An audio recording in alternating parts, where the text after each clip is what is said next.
Hello student, मैं Kanhaiya ji Pandey KJ knowledge hub के YouTube channel में आपका स्वागत करता हूं।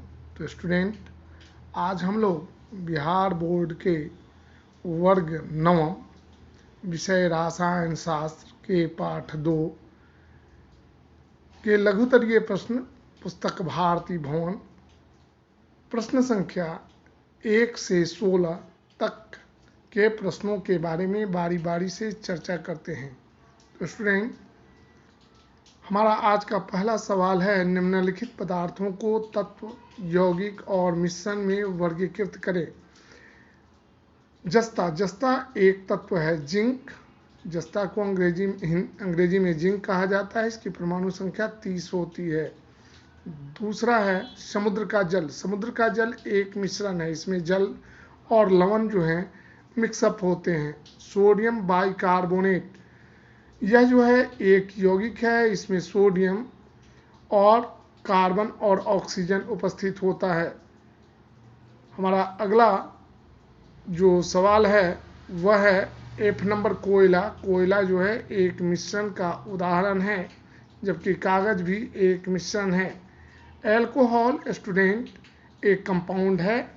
एल्कोहल कार्बन, ऑक्सीजन और हाइड्रोजन का यौगिक है।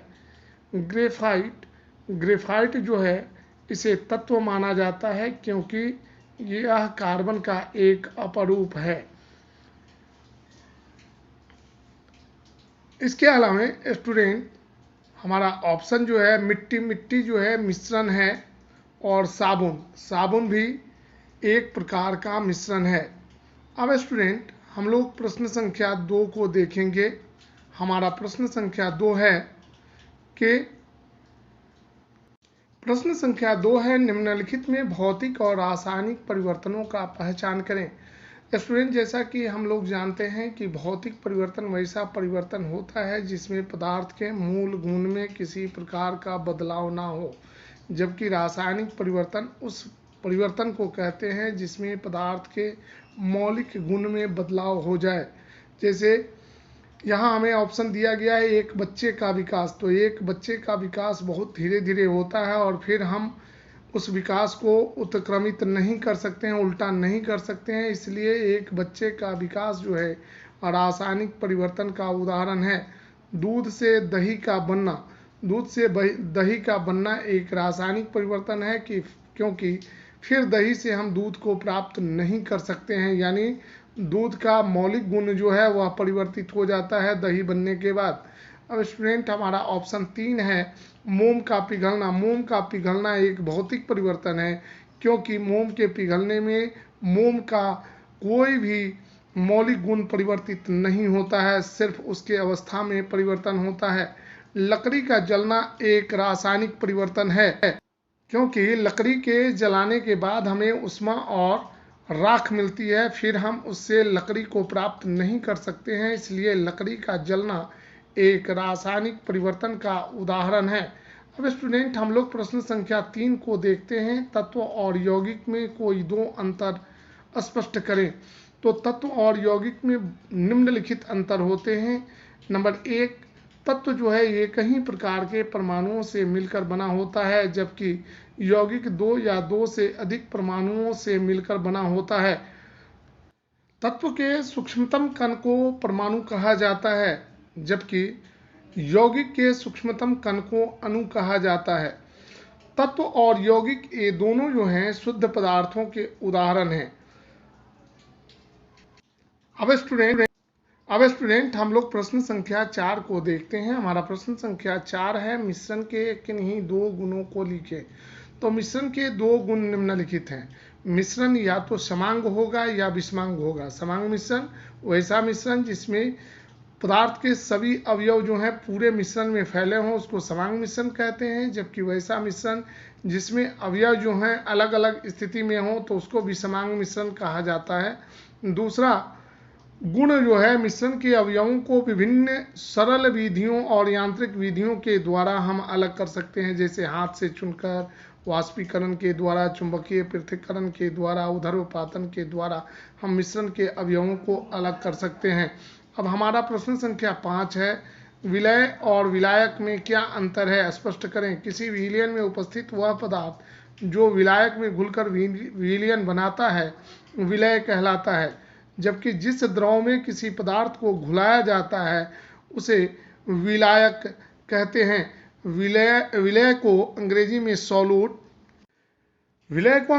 सॉल्यूट कहा जाता है, जबकि विलायक को अंग्रेजी में सॉल्वेंट कहा जाता है। इस प्रकार भी हम विलय और विलायक में अंतर स्पष्ट कर सकते हैं। जिस पदार्थ की मात्रा कम होती है उसे विलय कहते हैं, जबकि जिस पदार्थ की मात्रा अधिक होती है उसे विलायक कहा जाता है। उदाहरण के लिए नमक को जब जल में घुलाया जाता है तो नमक और जल का विलयन तैयार होता है। इसमें नमक जो है विलय है, जबकि जल जो है विलायक है। अब स्टूडेंट हम लोग प्रश्न संख्या 6 को देखेंगे। आप कैसे समझते हैं कि ऑक्सीजन एक तत्व है। स्टूडेंट, क्योंकि ऑक्सीजन को अब तक किसी भी विधि के द्वारा विभाजन अन्य पदार्थों में विभाजित नहीं किया जा सका है, और दूसरा, शुद्ध ऑक्सीजन की अभिक्रिया हाइड्रोजन से कराने पर हमें जल की प्राप्ति होती है। इससे साबित होता है कि ऑक्सीजन एक तत्व है। ऑक्सीजन न यौगिक है न मिश्रण है, क्योंकि ऑक्सीजन जो है वह किसी भी प्रकार से उसे 2 या 2 से अधिक पदार्थों में विभाजित नहीं किया जा सकता है। अब स्टूडेंट हम लोग प्रश्न संख्या 7 को देखेंगे। हमारा प्रश्न संख्या 7 है, किन्हीं 4 उपयोगी मिश्रणों का उल्लेख करें। हमारे जीवन में कुछ उपयोगी मिश्रण हैं जिनका उपयोग हम हमेशा करते हैं। जैसे वायु का उपयोग हम सांस लेने में करते हैं, दूध का उपयोग हम लोग पीने और मिठाई बनाने में करते हैं, स्याही का प्रयोग जो है लिखने में किया जाता है, और बारूद का प्रयोग जो है विस्फोटक सामग्री बनाने में किया जाता है। तो हमारे लिए 4 उपयोगी मिश्रण जो हैं वह है वायु जो है विभिन्न गैसों का मिश्रण है। इसमें नाइट्रोजन, ऑक्सीजन, कार्बन डाइऑक्साइड, अन्य गैसें, धूल कण एवं जलवाष्प जो है मिला होता है। बारूद जो है पोटेशियम नाइट्रेट, गंधक और चारकोल का मिश्रण होता है। दूध में जल होता है, वसा होता है और प्रोटीन होता है, अर्थात दूध जल, वसा और प्रोटीन का मिश्रण है। स्याही को जो है जल में विभिन्न रंगों को घुलाकर 1 या 2 से अधिक रंगों को घुलाकर स्याही का निर्माण किया जाता है। तो इस प्रकार हमारे जीवन के लिए जो है कुछ महत्वपूर्ण उपयोगी मिश्रण जो है ये। तो इस प्रकार स्याही, वायु, दूध और बारूद जो है हमारे लिए उपयोगी मिश्रण के उदाहरण है। अब स्टूडेंट हम लोग प्रश्न संख्या 8 को देखते हैं। जलीय विलयन और अजलीय विलयन से आप क्या समझते हैं। जब किसी पदार्थ को जल में घुलाकर विलयन बनाया जाता है तो उसे जलीय विलयन कहा जाता है, जैसे जल एवं चीनी का विलयन। लेकिन जब किसी पदार्थ को जल के अलावा किसी अन्य द्रव में घुलाकर विलयन बनाया जाता है तो उसे अजलीय विलयन कहा जाता है, जैसे कार्बन टेट्राक्लोराइड में अल्कोहल का विलयन। अब हमारा स्टूडेंट प्रश्न संख्या 9 है, वास्तविक विलयन की किन्हीं 2 विशेषताओं का उल्लेख करें। वास्तविक विलयन की 2 विशेषताओं का उल्लेख करें। तो वास्तविक विलयन जो होता है यह समांगी मिश्रण होता है। समांगी विलयन का वास्तविक विलयन की 2 विशेषताएं निम्नलिखित है। यह विलयन पूर्णतः समांग होता है तथा इस विलयन में विलय के कण विलायक के कणों के बीच रिक्त स्थानों में प्रवेश कर जाते हैं। अब स्टूडेंट हम लोग प्रश्न संख्या 10 को देखेंगे। असंतृप्त विलयन से आप क्या समझते हैं। वैसा विलयन जिसमें किसी निश्चित ताप पर विलय की और अधिक मात्रा को घुलाई जा सके असंतृप्त विलयन कहलाता है। असंतृप्त विलयन ऐसा विलयन होता है जैसे मान लिया जाए हमने जल में कुछ नमक को घोला, जब तक उस जल में और अधिक नमक घुलता रहेगा वह विलयन असंतृप्त होगा, लेकिन जैसे ही उसमें नमक घुलने की क्षमता समाप्त हो जाएगी तो वह विलयन संतृप्त विलयन हो जाएगा। अब हमारा प्रश्न संख्या 11 है, असंतृप्त विलयन और संतृप्त विलयन में क्या अंतर है, स्पष्ट करें। तो संतृप्त विलयन और असंतृप्त विलयन में निम्नलिखित अंतर है। वैसा विलयन जिसमें किसी निश्चित ताप पर विलय की और अधिक मात्रा घुलाई जा सके तो वैसे विलयन को असंतृप्त विलयन कहते हैं। जबकि किसी निश्चित ताप पर बना वह विलयन जिसमें विलय की अधिकतम मात्रा घुली हुई हो, उसमें और विलय को नहीं घुलाया जा सके, उसको हम लोग संतृप्त विलयन कहते हैं। हमारा प्रश्न संख्या 12 है, अति संतृप्त विलयन क्या है?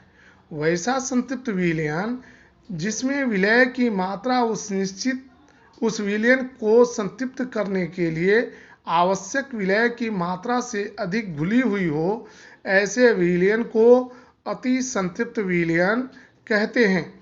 अति संतृप्त विलयन जैसे चाशनी वगैरह का जो निर्माण किया जाता है, वह अति संतृप्त विलयन का उदाहरण है।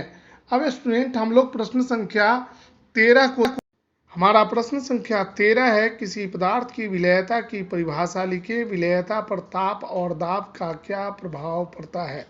तो एक निश्चित ताप और दाब पर 100 ग्राम विलायक में किसी विलय की घुलने वाली अधिकतम मात्रा जो विलयन को संतृप्त कर दे, उस ताप और दाब पर उस विलय की उस विलायक में विलयता कहलाती है। विलयता पर ताप और दाब का प्रभाव। किसी द्रव में ठोस पदार्थ की विलयता पर ताप का प्रभाव पड़ता है, क्योंकि ताप बढ़ने पर ठोस पदार्थ की विलयता द्रव में बढ़ जाती है, जबकि पदार्थ की विलयता पर दाब का बहुत ही कम प्रभाव पड़ता है। तो स्टूडेंट अब हम लोग प्रश्न संख्या 14 को देखेंगे। हमारा प्रश्न संख्या 14 है, प्रश्न संख्या 14 है, दो प्रश्नलियों में से एक में नमक का जल में असंतृप्त विलयन और दूसरे में संतृप्त विलयन रखा गया है, उनकी पहचान आप कैसे करेंगे? तो स्टूडेंट इसके लिए हम दोनों प्रश्नलियों को लेंगे और बारी बारी से उसमें और नमक घुलाने का प्रयास करेंगे। जिस प्रश्नली में और अधिक नमक घुलेगा, उस प्रश्नली में रखा गया विलयन असंतृप्त होगा, जबकि जिस प्रश्नली में और अधिक नमक नहीं घुलेगा, वह विलयन जो है संतृप्त विलयन होगा। इस प्रकार हम दोनों प्रश्नलियों में रखे गए विलयन में असंतृप्त विलयन और अति संतृप्त विलयन की पहचान कर सकते हैं। अब स्टूडेंट हम लोग प्रश्न संख्या 15 को देखेंगे। हमारा प्रश्न संख्या 15 है, प्रश्न संख्या 15 है, कोलाइडी विलयन क्या है? विलयन की वह अवस्था जिसमें विलय के कणों का आकार वास्तविक विलयन और निलंबन के बीच का हो, यानी मध्यवर्ती हो। ऐसे विलयन को कोलाइडी विलयन कहा जाता है। जैसे दूध, मक्खन, धुआं, मिल्क ऑफ मैग्नीशिया, साबुन इत्यादि का जो है कोलाइडी विलयन के उदाहरण हैं। अब हम लोग स्टूडेंट पदार्थ के वर्गीकरण के लघुतरीय प्रश्न के अंतिम प्रश्न 16 नंबर प्रश्न को देखते हैं। हमारा 16 नंबर प्रश्न है कि निम्नलिखित में से प्रत्येक का एक उदाहरण दें। पायस, जेल, एरोसोल और झाग। तो स्टूडेंट पायस का एक उदाहरण दूध है, जबकि जेल का एक उदाहरण मक्खन है, दूसरा उदाहरण पनीर है। एरोसोल का एक उदाहरण धुआं है और झाग का उदाहरण जो है मिल्क ऑफ मैग्नीशिया या साबुन का या सर्फ का झाग है। तो स्टूडेंट इस प्रकार हमने क्लास 9 के पाठ 2 रसायन विज्ञान के पाठ 2 पदार्थ का वर्गीकरण के लघुतरीय प्रश्नों के बारे में आज चर्चा की। अगर स्टूडेंट आपको हमारा वीडियो अच्छा लगे तो आप इसे लाइक करें, शेयर करें तथा हमारे YouTube चैनल को केजे नॉलेज हब को सब्सक्राइब करें। तो स्टूडेंट तब तक के लिए मैं कन्हैया जी पांडे आपसे विदा लेता हूं। हमारे अगले वीडियो का इंतज़ार करें। धन्यवाद। Best of luck.